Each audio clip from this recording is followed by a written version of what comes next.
warahmatullahi wabarakatuh. Perkenalkan, nama saya Nisfi Nur Laila dengan NIM 222 1010 165. Nah, pada video kali ini saya akan menjelaskan materi mengenai manajemen sarana dan prasarana pendidikan di sekolah. Oke, langsung saja. Jadi, manajemen ini merupakan suatu proses sosial yang merupakan proses kerjasama antar dua orang atau lebih secara formal. Nah, secara formal ini berarti sudah terstruktur, sudah memiliki sistem, aturan, serta pembagian perannya ini sudah jelas begitu. Nah, artinya manajemen tidak dapat berlangsung dalam ruang lingkup yang individual saja, karena pada dasarnya ia melibatkan hubungan antar manusia yang saling bergantung dan bekerja menuju tujuan yang sama. Nah, manajemen ini dilaksanakan dengan bantuan dari berbagai sumber. Yang pertama yaitu sumber manusia. Nah, sumber manusia ini berperan untuk menjalankan berbagai fungsi dalam organisasi, mulai dari operasional hingga strategis. Nah, yang kedua yaitu sumber material. Nah, sumber material ini berperan untuk menyediakan alat, bahan, dan perlengkapan yang dibutuhkan untuk menunjang kegiatan kerja gitu. Selanjutnya yaitu sumber daya biaya. Nah, sumber daya biaya ini berperan sebagai penopang dalam bentuk pendanaan yang memungkinkan setiap program atau kegiatan dapat dijalankan sesuai dengan rencana begitu. Nah, selanjutnya yaitu sumber daya informasi. Sumber daya informasi ini berperan sebagai landasan utama dalam pengambilan keputusan yang tepat, karena informasi memberikan arah, gambaran situasi, dan pemahaman yang lebih luas terhadap tantangan yang dihadapi begitu. Nah, keempat, sumber daya ini berperan penting sebagai elemen pendukung dalam setiap proses manajerial begitu. Nah, selanjutnya yaitu sarana pendidikan. Oke, sarana pendidikan ini bisa diartikan sebagai semua fasilitas mulai dari alat, perlengkapan, sampai media pembelajaran yang langsung digunakan proses belajar mengajar baik di dalam maupun di luar kelas gitu. Nah, tujuannya itu untuk mencapai tujuan pembelajaran atau tujuan pendidikan. Nah, contoh dari sarana pendidikan ini yaitu meja, terus kursi, terus papan tulis, proyektor, buku teks, komputer, hingga laboratorium. Nah, semua itu termasuk dalam sarana pendidikan. Oke. Nah, keberadaan sarana yang sangat memadai ini mempengaruhi kualitas pembelajaran karena dapat mempermudah penyampaian materi dan meningkatkan pemahaman siswa begitu. Nah, selain itu juga dapat memberikan kenyamanan dan motivasi kepada peserta didik untuk aktif dalam proses belajar. Nah, sedangkan prasarana pendidikan ini berarti alat tidak langsung. Nah, tidak langsung ini berarti tidak langsung digunakan untuk interaksi antara guru dengan siswa begitu. Nah, tujuannya untuk mencapai tujuan dalam pendidikan. Nah, prasarana dalam pendidikan ini misalnya lokasi atau tempat, terus bangunan sekolah, lapangan olahraga, uang, dan sebagainya. Kenapa uang? Nah, karena uang ini juga termasuk prasarana karena termasuk anggaran operasional atau dana yang dimiliki oleh sekolah juga termasuk dalam kategori prasarana begitu, karena untuk penunjang tersedianya layanan pendidikan yang berkualitas begitu. Nah, meskipun tidak digunakan secara langsung, keberadaan prasarana ini sangat menentukan kenyamanan, keamanan, serta kelancaran berlangsungnya seluruh aktivitas dalam pendidikan begitu. Selanjutnya yaitu perbedaan sarana pendidikan dan prasarana pendidikan. Nah, perbedaan ini terletak pada fungsinya, pada fungsi masing-masing. Nah, kalau sarana pendidikan ini untuk memudahkan penyampaian atau pembelajaran materi pelajaran. Nah, sedangkan prasarana pendidikan berfungsi untuk memudahkan penyelenggaraan pendidikan begitu. Nah, manajemen sarana dan prasarana ini merupakan rangkaian kegiatan atau proses yang dilakukan untuk mempersiapkan semua peralatan yang dibutuhkan dalam penyelenggaraan pendidikan. Nah, tujuan utama dari manajemen ini adalah untuk memastikan bahwa semua kebutuhan fisik dalam proses pembelajaran ini dapat tersedia tepat waktu dalam kondisi baik dan sesuai dengan kebutuhan pembelajaran begitu. Nah, dalam praktiknya, manajemen ini harus disesuaikan dengan visi dan misi dari lembaga pendidikan itu sendiri, serta memperhatikan bertambahnya jumlah siswa, terus memperhatikan perkembangan teknologi dan kebutuhan kurikulum begitu.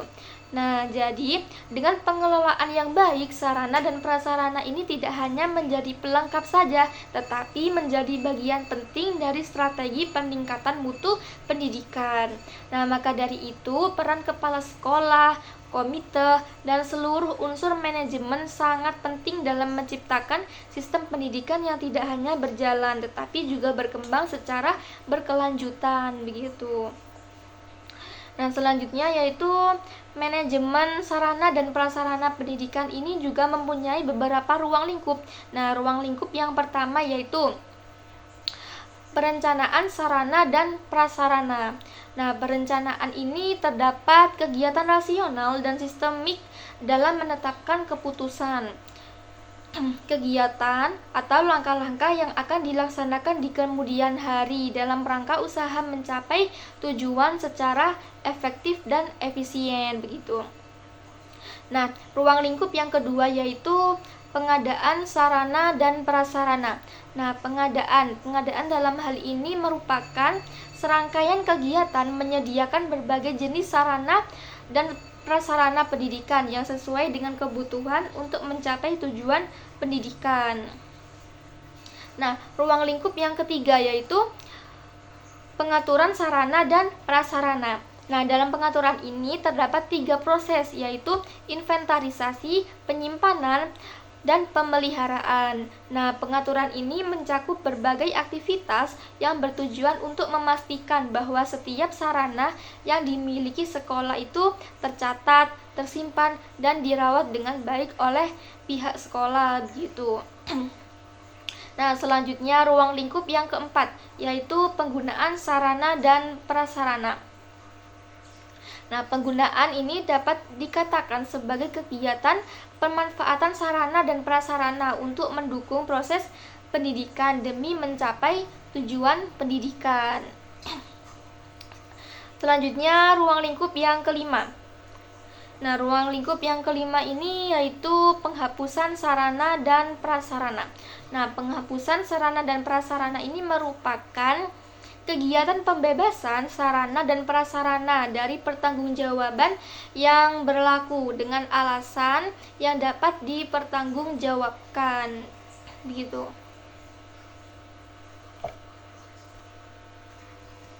Selanjutnya yaitu prinsip-prinsip dan prosedur manajemen sarana dan prasarana. Nah, prinsip-prinsip dari manajemen sarana dan prasarana dalam pendidikan yaitu yang pertama, prinsip pencapaian tujuan. Nah, prinsip ini berarti sarana dan prasarana pendidikan di sekolah harus selalu dalam keadaan siap pakai jika ada guru, siswa, atau tenaga kependidikan lainnya yang akan menggunakannya untuk mencapai tujuan proses belajar mengajar. Nah, artinya semua sarana dan prasarana harus terjaga dan dikelola dengan baik. Nah, seperti ketika sarana seperti papan tulis digital, terus proyektor, komputer, alat peraga, atau bahkan kursi dan meja siswa tersedia dalam kondisi yang optimal, maka proses pembelajaran ini dapat berjalan dengan lancar, efektif, dan efisien, ataupun sebaliknya begitu. Nah, prinsip yang kedua yaitu prinsip efisiensi. Nah, prinsip ini berarti sarana dan prasarana pendidikan di sekolah harus dilakukan melalui perencanaan yang matang, sehingga dapat diadakan sarana prasarana pendidikan yang baik dengan harga yang murah. Begitu. Nah, prinsip yang ketiga yaitu prinsip administratif. Nah, prinsip ini harus selalu memperhatikan undang-undang, instruksi, dan petunjuk teknis yang diberlakukan oleh yang berwenang. Dalam penerapan prinsip administratif, setiap individu yang memiliki tanggung jawab dalam pengelolaan sarana dan prasarana pendidikan ini harus diharapkan memiliki pemahaman yang menyeluruh terhadap semua peraturan perundang-undangan, kebijakan, petunjuk teknis yang relevan. Nah, pemahaman terhadap prinsip administratif ini tidak boleh bersifat individual saja, tetapi harus mampu dikomunikasikan dan disosialisasikan kepada seluruh tenaga kependidikan yang mungkin terlibat dalam pengelolaan sarana dan prasarana, begitu. Nah, selanjutnya prinsip yang keempat yaitu prinsip kejelasan tanggung jawab. Nah, prinsip ini berarti sarana dan prasarana pendidikan di sekolah harus didelegasikan kepada tenaga kependidikan yang mampu bertanggung jawab, begitu. Nah, tugas dan wewenang masing-masing pihak ini seperti kepala sekolah, terus wakil kepala sekolah, bidang sarana dan prasarana, petugas inventaris, teknisi, hingga guru pengguna perlu diatur secara tertulis dan dikomunikasikan dengan baik, begitu. Nah, selanjutnya prinsip yang terakhir yaitu prinsip kekohesifan. Nah, prinsip ini berarti sarana dan prasarana pendidikan di sekolah itu harus direalisasikan dalam bentuk proses kerja yang sangat kompak. Nah, begitu. Nah, selanjutnya yaitu prosedur dari penerapan manajemen sarana dan prasarana pendidikan di sekolah. Nah, prosedurnya yaitu yang pertama ada perencanaan. Nah, perencanaan ini merupakan semua gambaran kegiatan mulai dari rancangan pembelian, terus pengadaan, terus rehabilitasi, sampai distribusi, sewa atau pembuatan peralatan dan perlengkapan yang akan dilakukan pada waktu selanjutnya. Nah, prosedur yang kedua yaitu pengadaan. Pengadaan ini berarti kegiatan untuk menyediakan semua kebutuhan barang maupun jasa. Terdapat 3 macam pengadaan. Ya, pengadaan yang pertama yaitu perencanaan pengadaan sarana dan prasarana sekolah. Nah, ada beberapa cara yang perlu dilakukan dalam hal ini, yaitu yang pertama, menempuh semua usulan pengadaan perlengkapan sekolah yang diajukan oleh setiap unit kerja dan atau menginventarisasi kekurangan perlengkapan sekolah. Nah, cara yang kedua yaitu membuat rencana perlengkapan sekolah untuk jangka waktu tertentu seperti per 3 bulan atau 1 tahun ajaran. Yang ketiga yaitu menyesuaikan rencana kebutuhan baru dengan yang sudah ada. Yang keempat yaitu dengan menyelaraskan kebutuhan dengan anggaran sekolah yang tersedia. Yang kelima yaitu dari daftar kebutuhan yang mendesak dilakukan seleksi lagi berdasarkan skala prioritas. Nah, cara yang keenam yaitu penetapan rencana pengadaan akhir. Itulah cara-cara yang dapat dilakukan dalam hal ini. Nah, selanjutnya yaitu cara pengadaan sarana dan prasarana.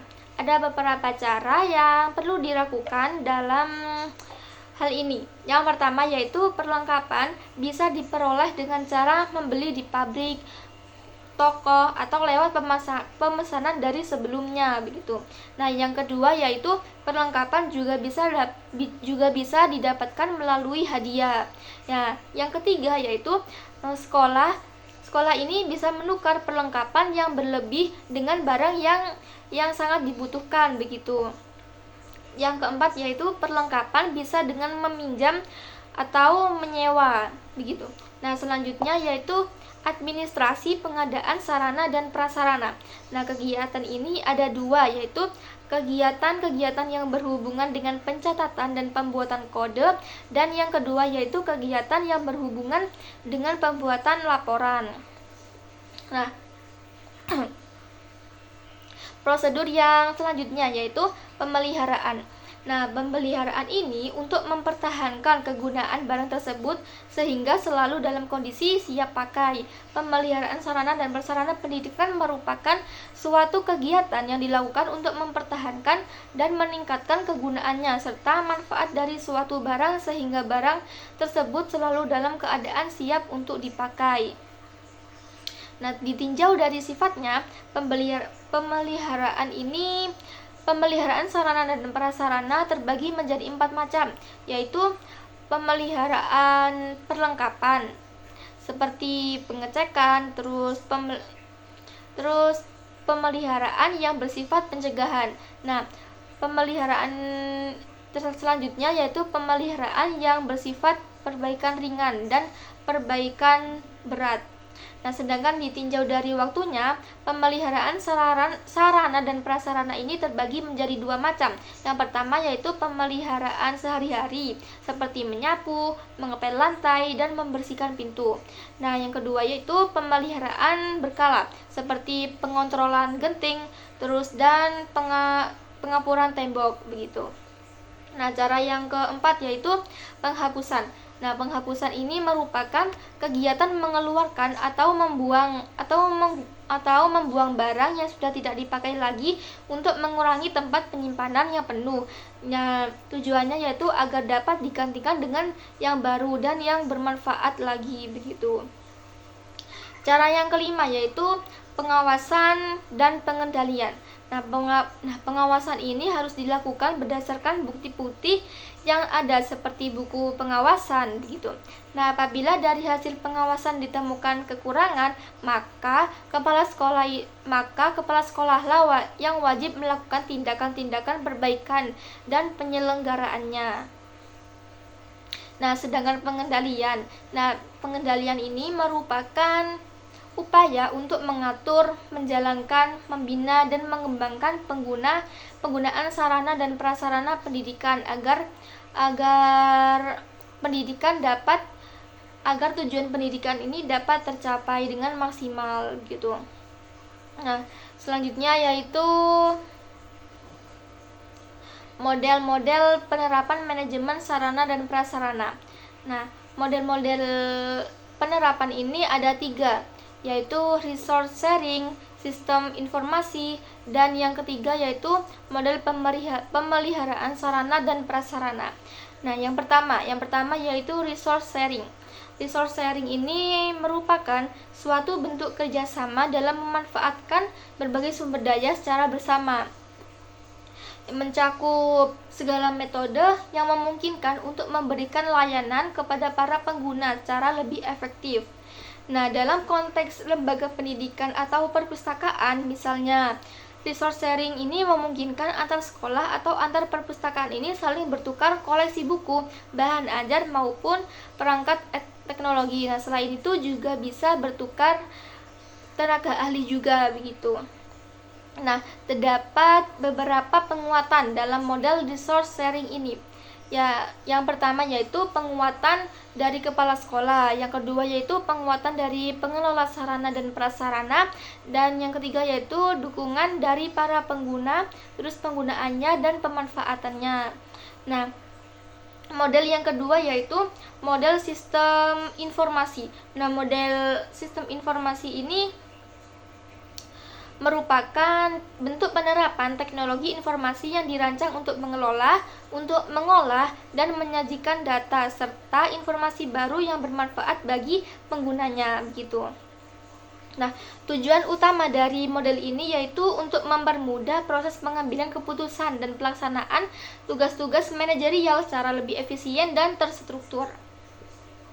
Nah, sistem ini terdiri dari 3 komponen utama, yaitu manusia sebagai pengelola dan pengguna sistem, terus perangkat keras sebagai media fisik untuk pengolahan data, serta perangkat lunak sebagai alat bantu dalam proses pengolahan informasi. Nah, model ini biasanya dipakai dalam inventarisasi sarana dan prasarana. Nah, model yang ketiga yaitu model pemeliharaan sarana dan prasarana.